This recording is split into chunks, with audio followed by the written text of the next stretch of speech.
বিষয় সংরক্ষণের প্রয়োজনীয়তার ব্যাপারে গুরুত্ব আরোপ করেছেন। এক্ষেত্রে আলাদা গুরুত্ব দেওয়ার ব্যাপারে সকল শরীয়ত এবং সকলেই একমত। এই পাঁচটি বিষয় হলো দিন বা ধর্ম, জীবন, বিবেক, বুদ্ধি, সম্পদ ও সম্মানের অধিকার সংরক্ষণ করা। বরং ইসলামী শরিয়া এই বিষয়ে বাড়াবাড়ি করাকে শাস্তিযোগ্য অপরাধ হিসেবে বিবেচনা করেছে। আর এজন্যই এই বিষয়গুলোর উপর যত্নবান হওয়াকে জান্নাতে প্রবেশ ও দয়াময় আল্লাহ সুবহানাহু ওয়া তাআলার সন্তুষ্টি অর্জনের কারণসমূহের মাঝে বিশেষভাবে গণ্য করা হয় এবং সুখ, শান্তি, উন্নতি ও দুনিয়াতে সভ্যতার উপকরণ হিসাবে বিবেচিত হয়। এটি অনুপস্থিত থাকলে জীবন বিঘ্নিত হয় এবং এতে ত্রুটি করলে তা আখিরাতের শাস্তির কারণ হবে। আর এই কারণে বিদায় হজে রাসূল সাল্লাল্লাহু আলাইহি ওয়াসাল্লাম বলেছেন, ইন্না দিমাআকুম ওয়া আমওয়ালাকুম ওয়া আরাদাকুম আলাইকুম হারাম। তোমাদের রক্ত, তোমাদের সম্পদ, তোমাদের ইজ্জত, সম্মান তেমনি সম্মানিত, যেমন সম্মানিত তোমাদের এই দিনটি, তোমাদের এই শহরটি এবং তোমাদের এই মাসটি, যেমন সম্মানিত তোমাদের এই দিনটি, তোমাদের এই শহরে এবং তোমাদের এই মাসে। সুতরাং দিন ইসলামের অনুসরণ অত্যন্ত প্রয়োজনীয় বিষয়, কেননা আল্লাহর আনুগত্য ও তার ইবাদত ছাড়া মানুষের অন্য কোনো উপায় নেই। আর এজন্য তাকে সৃষ্টি করা হয়েছে। আল্লাহ তাআলা বলেছেন, ওমা খালাকতুল জিন্না ওয়াল ইনসা ইল্লা লিয়াবুদুন, আমি মানব জিনকে শুধু আমার ইবাদতের জন্যই সৃষ্টি করেছি। অন্যত্র তিনি বলেছেন, হে নবী, আপনি বলে দিন, আমার রব ন্যায় ইনসাফের আদেশ দিয়েছেন, তোমরা প্রতিটি সিজদার সময় তোমাদের লক্ষ্য একমাত্র আল্লাহর দিকেই নির্ধারণ করো।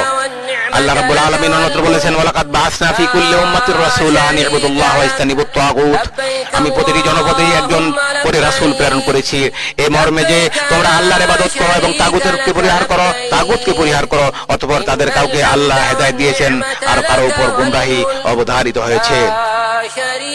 আল্লাহ তাআলা মানুষের প্রাণ রক্ষা করাকে অপরিহার্য করেছেন এবং রক্তপাতের বিষয়ে সীমা লঙ্ঘনকে নিষিদ্ধ করে বলেছেন, ওয়ালা তাকতুলুন নাফসাল্লাতী হারামাল্লাহু ইল্লা বিল হক, তোমরা অন্যায়ভাবে কাউকে হত্যা করো না।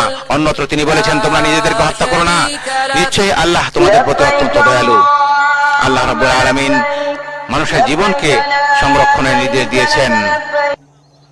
আল্লাহ সুবহানাহু ওয়া তাআলা একইভাবে সম্পদ সংরক্ষণের প্রয়োজনীয়তার ক্ষেত্রে তার কোরআনে বর্ণনা করেছে। আল্লাহ তাআলা তার কোরআনে বলেছেন, হে ঈমানদারগণ, তোমরা একে অপরের সম্পদ গ্রাস করো না, তবে পারস্পরিক সম্মতিতে যে ব্যবসা করা হয় তা বৈধ। বুদ্ধি বিবেকের সংরক্ষণের প্রয়োজনীয়তা সম্পর্কে আল্লাহ সুবহানাহু ওয়া তাআলা বলেন, ইয়া আইয়ুহাল্লাযীনা আমানু ইন্নামাল খামরু ওয়াল মাইসিরু ওয়াল আনসাবু ওয়াল আজলামু রিজসুম মিন আমালিশ শাইতান ফাজতানিবুহু লাআল্লাকুম তুফলিহুন। হে ঈমানদারগণ, মদ, জুয়া, মূর্তি ও ভাগ্য গণনার্থীর এসব কিছুই শয়তানের নাপাক কাজ, সুতরাং তোমরা তা থেকে দূরে থাকো যাতে সফল কাম হতে পারো। শয়তান মাদকের দ্বারা তোমাদের মধ্যে শত্রুতা ও বিদ্বেষ সৃষ্টি করতে চায় এবং তোমাদেরকে আল্লাহর শরণ ও সালাত থেকে বাধা দিতে চায়। কাজেই তোমরা এর থেকে কি নিবৃত হবে না? কিতাবুল্লাহ ও সুন্নতে মানুষের সম্মানে আঘাত করার বিষয়ে নিষেধ করা হয়েছে, কারো সম্মানে আঘাত করা যাবে না। আল্লাহ তাআলা বলেন, ওয়াল্লাযীনা ইউযুনাল মুমিনিনা ওয়াল মুমিনাতি ইলা আখিরিল আয়াহ, আর যারা কোনো অপরাধ ছাড়া মুমিন নরনারীদেরকে কষ্ট দেয় তারা অপবাদ ও স্পষ্ট পাপ বহন করল। আল্লাহ সুবহানাহু ওয়া তাআলা আরো বলেন, নিশ্চয় যারা সতীসাধ্বী সরল মনা মুমিন নারীদেরকে অপবাদ দেয় তারা দুনিয়া ও আখিরাতে অভিশপ্ত, আর তাদের জন্য রয়েছে মহাশাস্তি। আল্লাহ সুবহানাহু ওয়া তাআলা আরো বলেন, হে ঈমানদারগণ, তোমাদের কোন সম্প্রদায় যেন অন্য সম্প্রদায়কে উপহাস না করে, হতে পারে তারা তাদের চাইতে উত্তম।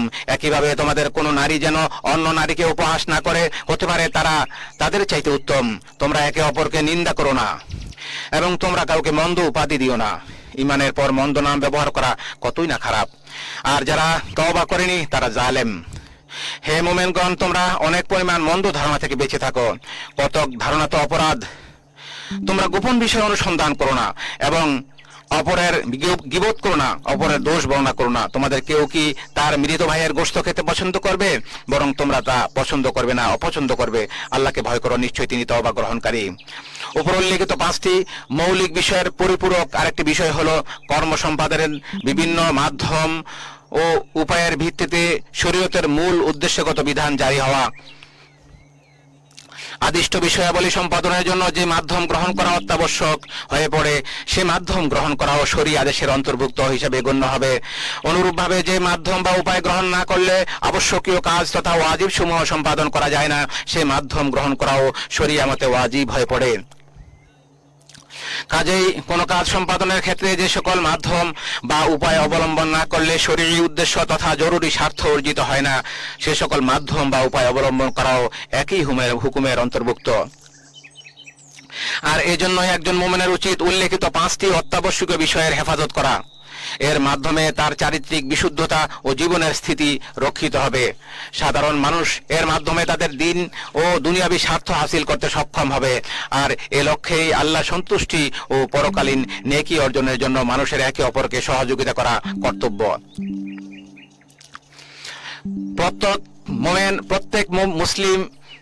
প্রত্যেক মুসলিমের দায়িত্ব হলো 5টি মৌলিক বিষয়ের সংরক্ষণের লক্ষ্যে শরীয়তের লক্ষ্য উদ্দেশ্য অর্জনের পথে নেতিবাচক প্রভাব সৃষ্টিকারীদের ব্যাপারে সতর্ক থাকা। আমাদের সবাইকে নিজ নিজ সক্ষমতা, পেশা, অর্পিত দায়িত্বের আলোকে এর জন্য কাজ করে যেতে হবে। আমাদের বংশধরকে, বিশেষ করে উঠতি প্রজন্মকে এমন শিক্ষা দিতে হবে যাতে তারা জীবনের মৌলিক এই বিষয়গুলোর প্রতি যত্নবান হতে পারে। যেহেতু সকল স্থানে ও সকল সময়ে 5টি অত্যাবশ্যকীয় বিষয়ের সংরক্ষণ করা ওয়াজিব, সেজন্য মনে রাখতে হবে সম্মানিত স্থানে এর গুরুত্ব আরো বেড়ে যায়। এই মক্কা আল মুকাররমায় এই সমস্ত জিনিসগুলোকে সংরক্ষণ করা আরো বেশি গুরুত্বপূর্ণ। আল্লাহ সুবহানাহু ওয়া তাআলা এগুলোকে সংরক্ষণ করার জন্য নির্দেশ করেছেন। বিশেষ করে মক্কা আল মুকাররমায় এর গুরুত্ব আরো বেশি। আল্লাহ তাআলা বলেছেন, ওমা ইউরিদ ফিহি বিইলহাদিন বিযুলমিন নুযিকহু মিন আযাবিন আলীম। আর যে ব্যক্তি এখানে অন্যায়ভাবে দিন বিরোধী ভাব কাজের ইচ্ছা করে, আমি তাকে আস্বাদন করব যন্ত্রণাদায়ক শাস্তি। হজে দিনের নিদর্শন ও আল্লাহর প্রতি একনিষ্ঠতার প্রকাশ ঘটবে, এটি স্বাভাবিক। হজ রাজনৈতিক, দলীয় স্লোগান, প্রতীক ও চিহ্ন ব্যবহারের জায়গা নয়। এখানে নির্ধারিত কর্তৃপক্ষের নিয়ম শৃঙ্খলা, নির্দেশনা মেনে চলা আবশ্যক, যাতে করে নিরাপদে ও প্রশান্তির সাথে পবিত্র হজের কার্যাবলী সম্পাদন করা যায়, যাতে করে হাজী সাহেবগণ অত্যন্ত নিরাপত্তার সাথে সুন্দরভাবে তাদের কাজগুলো করতে পারেন। আল্লাহর ঘরের সম্মানিত হাজী সাহেবগণ, নিশ্চয়ই আপনারা আরাফায় এমন এক সম্মানজনক অবস্থানে রয়েছেন যার জন্য ফেরেশতারা আপনাদেরকে নিয়ে আল্লাহর কাছে গর্ব করেন। একটি মহিমান্বিত স্থান ও বরকতময় সময়ে আপনারা একত্রিত হয়েছেন। এখানে ভালো কাজের প্রতিদান বহুগুণ বাড়িয়ে দেওয়া হয়, পাপ কাজগুলো ক্ষমা করে দেওয়া হয়, বান্দার মর্যাদা বৃদ্ধি করা হয়। কাজেই রাসূল সাল্লাল্লাহু আলাইহি ওয়াসাল্লামের সুন্নাহ অনুসরণ করে আল্লাহর কাছে নিজেদেরকে সুফর্দ করুন। সেই নবীর অনুসরণ করুন যিনি এই সম্মানজনক স্থানে সাহাবীদেরকে উদ্দেশ্য করে ভাষণ দিয়েছিলেন। বেলাল রাদিয়াল্লাহু তাআলা আনহুকে আদেশ দিলে তিনি আযান ও ইকামত দেন। অতঃপর রাসূল সাল্লাল্লাহু আলাইহি ওয়াসাল্লাম 2 রাকাত যোহরের সালাত আদায় করেন। এরপরে ইকামত দেয়া হলে রাসূল সাল্লাল্লাহু আলাইহি ওয়াসাল্লাম আসরের 2 রাকাত সালাত আদায় করেন। মূলত তা 2 সালাতকে একত্রিত করা এবং অগ্রবর্তী করে আদায় করার একটি বিধান। অতঃপর তিনি উষ্ট্রির পিঠে বসেন, সে অবস্থায় আল্লাহকে স্মরণ করতে থাকেন যতক্ষণ না সূর্যের লাল আভা বিলীন হয়ে যায়। অতঃপর তিনি মুজদালিফায় গমন করেন। পথিমধ্যে সাহাবীদেরকে বিনয়, নম্রতা ও সহনশীলতার উপদেশ দেন। মুজদালিফায় পৌঁছে 3 রাকাত মাগরিব ও 2 রাকাত এশার নামাজ তিনি আদায় করেন। ফজরের সালাত আদায় না করা পর্যন্ত সেখানে রাত যাপন করেন। ভোরের আলো পরিস্ফুট না হওয়া পর্যন্ত সেখানে দোয়া করতে থাকেন। অতঃপর মিনার দিকে অগ্রসর হন। মিনায় পৌঁছে জামরায়ে আকাবাতে 7টি ছোট পাথর নিক্ষেপ করেন। অতঃপর কোরবানির পশু জবাই করেন ও মাথা মুন্ডন করেন। এরপর বাইতুল্লাহ হজের ফরজ তওয়াফ তথা তওয়াফুল ইফাদা সম্পন্ন করেন। তাওয়াফ শেষ করে রাসূল সাল্লাল্লাহু আলাইহি ওয়াসাল্লাম মিনায় ফিরে আসেন। তাশরিকের দিনগুলোতে সেখানে অধিক পরিমাণে তাকবীর, তাহলিল ও তাহমিদের মাধ্যমে আল্লাহর জিকির করার মধ্য দিয়ে অবস্থান করেন। প্রতিদিন দ্বিপ্রহরের পর 3টি জামরায় তিনি পাথর নিক্ষেপ করেছেন। ছোট ও মধ্যম জামরাতে পাথর মেরে আল্লাহর কাছে তিনি দোয়া করেছেন। আর অক্ষম ও অপারগদের জন্য মিনায় অবস্থান করার ক্ষেত্রে ছাড় দেওয়া হয়েছে। রাসূলের সুন্নাহ হলো 13তম দিবস পর্যন্ত মিনায় অবস্থান করা, এটি উত্তম। যদিও 12তম দিবসে মিনা ত্যাগের অনুমতি রয়েছে, তবে 13তম দিন পর্যন্ত থাকা সুন্নাহ। হজের যাবতীয় কার্যাবলী সমাপ্ত হওয়ার পর মদিনায় ফিরে যাওয়ার মনস্থ করলে রাসূল সাল্লাল্লাহু আলাইহি ওয়াসাল্লাম পবিত্র কাবা করে বিদায়ী তওয়াফ সম্পন্ন করেন। আল্লাহর ঘরের মেহমান সম্মানিত হাজী সাহেবগণ, রাসূল সাল্লাল্লাহু আলাইহি ওয়াসাল্লাম সিয়াম পালন না করেই আরাফাতের ময়দানে অবস্থান করেছেন, যাতে আল্লাহকে বেশি বেশি করে স্মরণ করার ক্ষেত্রে তা সহায়ক হয়। তিনি আরাফাতের সময়টুকু আল্লাহর অধিক পরিমাণে স্মরণ, আল্লাহর জিকির ও তার কাছে বেশি বেশি চাওয়ার মাধ্যমে, দোয়ার মাধ্যমে অতিবাহিত করেছেন। সুতরাং আপনারা রাসূল সাল্লাল্লাহু আলাইহি ওয়াসাল্লামকে অনুসরণ করুন। আল্লাহ সুবহানাহু ওয়া তাআলা ইরশাদ করেছেন যেন আল্লাহর রাসূল সাল্লাল্লাহু আলাইহি ওয়াসাল্লামের অনুসরণ করা হয় এবং বেশি বেশি দোয়া করা হয়। তোমরা মিনতি ভরে ও সংগোপনে তোমাদের রবকে ডাকো এবং ভয় ও প্রত্যাশা নিয়ে তাকে ডাকো, আল্লাহকে ডাকো। আপনারা নিজেদের জন্য, নিজেদের পিতামাতা এবং যাদের সাথে আপনাদের সম্পর্ক রয়েছে তাদের সবার জন্য আল্লাহর কাছে দোয়া করুন। কারণ কারো অনুপস্থিতিতে তার জন্য কেউ দোয়া করলে দায়িত্বপ্রাপ্ত ফেরেশতারা বলেন আমিন, তোমার জন্য একই পুরস্কার। আমাদের ফিলিস্তিনি ভাইদের জন্য দোয়া করুন। দুঃখ দুর্দশায় তারা নিপতিত, শত্রুদের আঘাতে তাদের রক্ত ঝরছে, তাদের ঘরবাড়ি ও ভূখণ্ড শত্রুদের ধ্বংসযজ্ঞের শিকার হচ্ছে। নিত্য প্রয়োজনীয় ঔষধ পথ্য, খাবার পানি ও বস্ত্র থেকে তাদেরকে বঞ্চিত করা হচ্ছে। নিঃসন্দেহে যারা পরের উপকার করে এবং অন্যের প্রতি অনুগ্রহ প্রদর্শনে এগিয়ে আসে, আমাদের দোয়া পাওয়ার ব্যাপারে তারাই বেশি হকদার। যারা হারামাইন শরীফাইনের খেদমতে নিয়োজিত আছেন এবং আল্লাহর ঘরের মেহমানদের কষ্ট লাগবে, রাত দিন নির্ঘুম ও ক্লান্ত পরিশ্রম করে যাচ্ছেন, তাদের কথা বলতেই হবে। আর এই শ্রেণীর ব্যক্তিদের মধ্যে সর্বপ্রথমে আসে খাদিমুল হারামাইন শরীফাইন বাদশাহ সালমান বিন আব্দুল আজিজ এবং তার বিশ্বস্ত ক্রাউন প্রিন্সের কথা। হে আল্লাহ, হে চিরঞ্জীব, হে মহান সত্তা, হে অতি সম্মানের অধিকারী রব, আপনার কাছে প্রার্থনা করছি আপনার দয়া ও অনুগ্রহে খাদিমুল হারামাইন শরীফাইন বাদশাহ সালমান বিন আব্দুল আজিজ ও তার বিশ্বস্ত ক্রাউন প্রিন্স মোহাম্মদ বিন সালমানকে যাবতীয় কল্যাণমূলক কাজের তৌফিক দান করুন। তাদের জন্য আপনি সাহায্যকারী হয়ে যান, তাদের প্রতিদান বৃদ্ধি করে দিন এবং তাদের প্রতি সন্তুষ্ট হয়ে যান।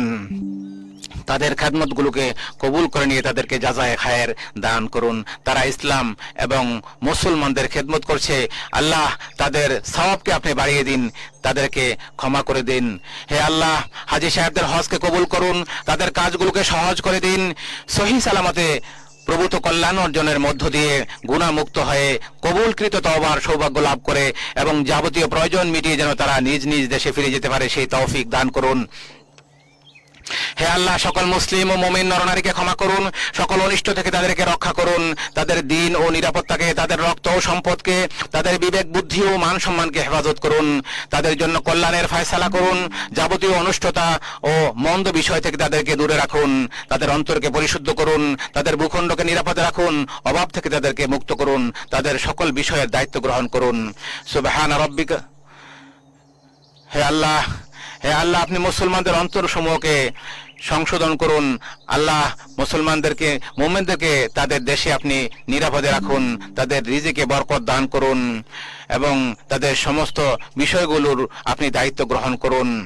সুবহান রাব্বিকা রাব্বিল ইজ্জাতি আম্মা ইয়াসিফুন ওয়া সালামুন আলাল মুরসালিন ওয়াল হামদুলিল্লাহি রাব্বিল আলামিন।